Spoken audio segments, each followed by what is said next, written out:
Quais os desafios e oportunidades do setor de refeições coletivas? Para responder essa e outras perguntas, eu estou aqui com o Rogério Vieira, que é o vice-presidente da ABEC. Rogério, seja muito Olá, bem-vindo.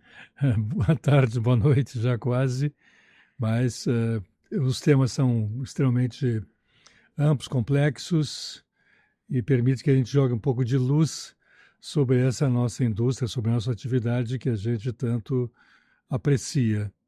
Os desafios são inúmeros, eles se multiplicam a cada ano e às vezes a gente não consegue resolver desafios ou questões ou problemas até de anos anteriores que vêm se acumulando, que é o caso, por exemplo, da reforma tributária, que evidentemente vai se prolongar por mais 4, 5, 6 anos, talvez até um pouco mais. Mesma coisa com relação às dificuldades de contratação de pessoas, é outro tema que é constante. Alguns a gente já consegue gerir de uma outra maneira, mais fáceis, como, por exemplo, relações com o cliente, como nos aproximarmos mais do consumidor final. Mas os nossos desafios, eu diria que continuam sendo bastante complexos, em especial em anos que 2 anos, eu diria, porque 27 vai ser um pouco reflexo de 26, que trazem, de fato, uma série de acontecimentos, como já vimos, mas que são acontecimentos que vão impactar em toda a economia mundial em algumas circunstâncias, mas no nosso caso, onde a gente consegue identificar, elas vão ser bem severas. Então, desafios é o que nós mais teremos e garra e vontade para enfrentá-los também é aquilo que nós estamos fazendo nesse seminário. Esse seminário visa, sem dúvida nenhuma, de abrir as mentes das pessoas, de colocar um pouco de inconformismo com o momento atual que nós vivemos e dar simultaneamente algumas ideias sobre caminhos, soluções que eles podem utilizar mitigando os riscos dessa atividade. Então, esse foi o grande objetivo desse seminário e, aparentemente, a gente conseguiu chegar lá. É claro que amanhã existirão outros desafios, na virada do ano, outros desafios, porque hoje o mundo rola muito rapidamente e nós temos que andar verdadeiramente alguns segundos à frente desses acontecimentos. Rogério, na sua opinião, o setor de refeições coletivas tem muitos riscos envolvidos dentro do cenário que nós vivenciamos hoje? E um cenário 2026, eleições, Copa do Mundo, ainda inflação alta, taxa de juros, como que você vê tudo isso? Feriados?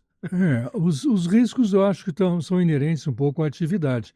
Eu acho que a gente tem que admitir, perpetuar o risco como sendo ele existindo sempre, para que a gente possa nos anteciparmos a eles, tá certo? Então, riscos sim existem, mas o nosso negócio está de tal forma já consolidado que o risco dele desaparecer, sumir, nascer por uma razão qualquer, é muito pouco provável. O risco é nós não termos uma percepção clara das mudanças que estão acontecendo, principalmente com relação aos consumidores, e não termos capacidade de uma adaptação rápida, severa, firme, determinada, para nos ajustarmos à demanda de consumidores. Talvez seja o risco, falta de percepção. Novamente, eu digo que o seminário de hoje foi justamente abrir as mentes, colocar um pouco de ideias, de sementes, já algumas coisas já até um pouco mais trabalhadas, para que os nossos associados possam evoluir a partir daí. E falando em evolução, Rogério, a gente tem visto muito o conceito das empresas dos restaurantes, né, refeições coletivas, de sair do conceito commodity para um conceito de agregar valor, né? E a gente vê o ESG, né, o ambiental, social e governança, como um caminho para construir esse valor percebido. Como que a ABEC tem visto isso e como que a ABEC tem apoiado a implementação de políticas ESG nas empresas do setor? Primeiro, nós temos uma convicção interna dentro da associação de que este movimento, que essa tendência e que esses processos que vêm a partir do ESG, vão perenizar os nossos negócios, correto? Na verdade, ele dá um pouco de estrutura a algumas coisas que nós já fazemos. Por exemplo, no ambiental a gente já faz muita coisa, correto? Já fazemos muitas coisas. Podemos fazer mais? Sim, podemos fazer muito mais. Lembrando que em alguns momentos depende um pouco do cliente para que ele concorde com aquilo que eventualmente a gente queira fazer. Já mais de uma vez nós propusemos que os nossos clientes adotem um tipo de iluminação por sensores, em vez do restaurante ficar aceso, as luzes do restaurante ficarem acesas 24 horas, que só acenda quando entrar alguém, correto? Mas tem coisas que os clientes realmente não notam, não veem isso realmente como oportuno para aquele momento. Talvez, num certo momento, essas soluções sejam melhor percebidas. Mas, principalmente no conceito, no critério da governança, eu acho que nós temos realmente muito, muito, muito a crescer. Então, naquilo que diz respeito aos cuidados com o meio ambiente e a sustentabilidade, lembrando que eu posso levar também a sustentabilidade para o lado financeiro, ou seja, eu não consigo ter uma empresa que não estiver sustentável financeiramente, mas olhando só o lado da sustentabilidade naquilo que diz respeito ao meio ambiente, eu acredito que a gente esteja relativamente bem posicionado, em franca evolução, como nós vimos. Com relação ao social, a gente trata com humanos. É fundamental na nossa indústria, que é ainda e será ainda durante um bom tempo uma atividade de mão de obra intensiva, que nós saibamos melhor como nos relacionar com nossos colaboradores.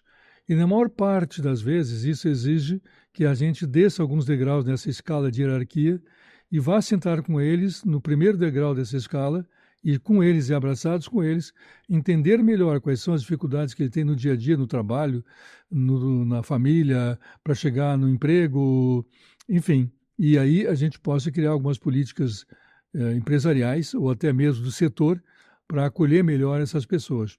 Nós ainda vamos trabalhar durante provavelmente muitos e muitos anos ainda com o rodapé da escala social, ou seja, provavelmente nessa pirâmide aí nós estamos lá embaixo, correto? É evidente que nós temos pessoas com nível superior, gerentes, diretores, enfim, mas estão numa escala superior e aqui não nos incomoda. Realmente o nível deles de empregabilidade é muito grande e eles realmente, eles que tocam as organizações, correto? Então, eles são os artífices de tudo isso. O nosso problema maior é a base da pirâmide.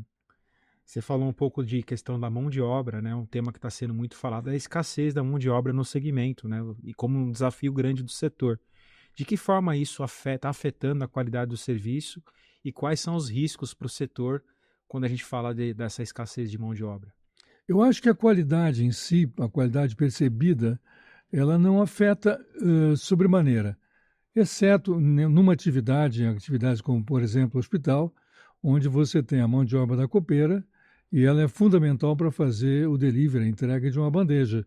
E, às vezes, a escassez, a inexistência até de mão de obra pode provocar um certo atraso na entrega, mas não na qualidade da refeição em si, daquilo que é produzido. Porque, como eu disse, chefe de cozinha, cozinheiro líder, esse nível de mão de obra, esse nível de pessoas, nós ainda conseguimos atrair e reter. É mais pessoal, ou seja, equipes muito mais abaixo, auxiliar de serviços gerais, eventualmente uma copeira para fazer uma entrega, enfim. Rogério, falando um pouco de qualificação de profissionais, você acredita que pode acelerar a padronização e a perda de valor percebido nas refeições coletivas quando não se tem uma Não, qualificação? tem que ter, ou seja, onde nós devemos mais investir, e é investimento realmente, é na qualificação, no treinamento, às vezes até no treinamento básico de qualquer colaborador, de qualquer pessoa que venha trabalhar com a gente, correto? Ele tem que se sentir seguro e tem que ver oportunidade. Ele não pode olhar trabalhar numa cozinha como sendo a última solução da vida dele e só está indo lá porque não conseguiu eventualmente trabalhar na construção civil. Ele tem que entender que a nossa atividade tem um lado social, tem um lado humano, tem um lado de alimentação e nutrição das pessoas, tem um lado que diz respeito ao acolhimento, a receber pessoas, recepcionar pessoas e a partir daí encontrar esses, não digo talentos em todos os casos, mas pessoas que tenham uma tendência a ir e encontrar na nossa atividade um caminho para as suas vidas. Rogério, falando um pouco de diferenciação do serviço, investir na capacitação e bem-estar dos colaboradores pode ser uma estratégia concreta para o Sem setor? dúvida, sem dúvida que é. Sem dúvida, porque quando a gente olha o cliente, a gente olha dois clientes, né? O cliente PJ, pessoa jurídica, que é o contratante, e este frequenta o restaurante, correto? E ouve e tem os ouvidos atentos para ouvir as vozes dos seus colaboradores que eventualmente têm algum grau de insatisfação. Mas o grande mote que a gente tenta hoje é ouvir e conversar direto com o consumidor. Antes, o consumidor, que não era consumidor, era um comensal. Como comensal, ele não tinha muitos direitos. Como consumidor, ele passa de direitos. Então, a gente dá valor, dá peso e quer ter a voz dele frequente nas nossas análises sobre como atender melhor. Então, sim, a capacitação, o treinamento, mesmo que seja um chefe de cozinha, é extremamente importante para formar um diferencial no momento que você está tendo a prestação de serviços. Principalmente na atividade dentro de hospitais, a qualificação da mão de obra e o atendimento tem um peso sensacional, espetacular, às vezes até maior do que a qualidade do produto em si, ou seja, o valor gastronômico dado aquele prato, aquele bife que foi preparado de uma determinada maneira. Rogério, para a gente finalizar, eu queria que você deixasse um recado para os associados da ABERC e também para quem está acompanhando esse trabalho da ABERC, quanto o papel da associação ser tão importante para um setor tão relevante no mercado brasileiro. Eu acho que a gente tem muito espaço ainda para crescer.